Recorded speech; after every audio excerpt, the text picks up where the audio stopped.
I can't see anything to do with it. No need to show it to him. That, then, is our first and foremost charge. Nothing so crude as a virus. The miles between Metropole and the Unique. You are compelled to fix machines, save lost robots. And no, I don't mean we need to shove a rag up its nose. Who are you?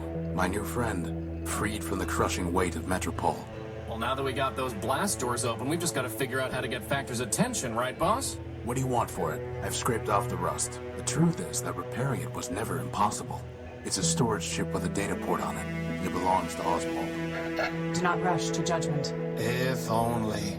Friend, Boris. If you learn something more, tell me. Shh. Anyone can come up with a plan, but it takes years of dedication to see it through. I think it's Arbiter. Madness. I wouldn't expect much of a conversation. Arbiter was removed. Factor was disabled to conserve energy. I'm not staying to celebrate. Power is not mine to bestow, Wanderer.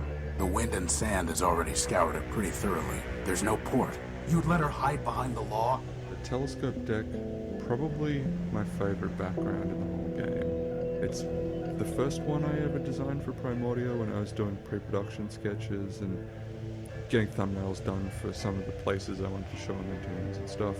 My first piece of art for Primordia was just a map of the Unique leading up to Metropole, basically, and I had a few landmarks in there. I think Goliath's head was in there.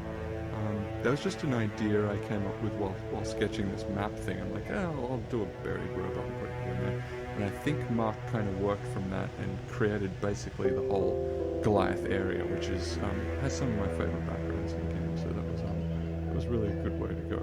I think I mentioned this elsewhere in the commentary, but originally Goliath's head was the first background I painted up for Primordia, but it didn't look so great, and Mark wanted a different kind of style for it.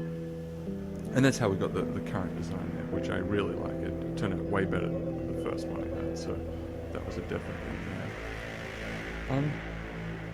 But yeah, telescope deck. I really like this room. It's the color scheme I came up with this background basically influenced the rest of Primordia.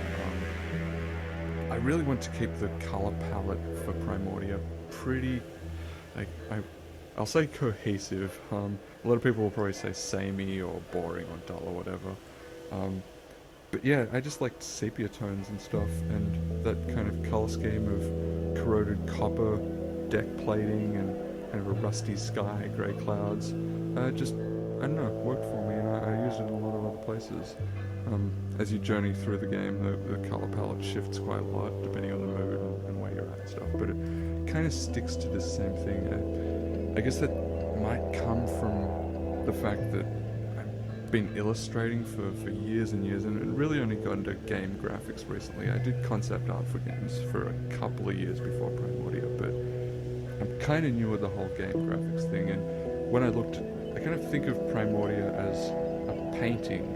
It sounds weird, but in some ways I just think of all the art for Primordia as being one work of art, and I don't like it to change all that much in tone, really. I just wanted the whole thing to feel cohesive, and I like backgrounds that look like this, and I wanted basically the whole game to be filled with backgrounds that I liked looking at and stuff, so that's how that came about.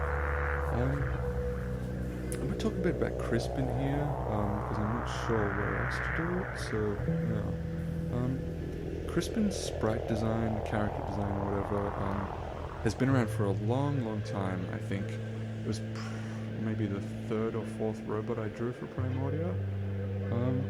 Originally he had just like 3 orange eyes. This is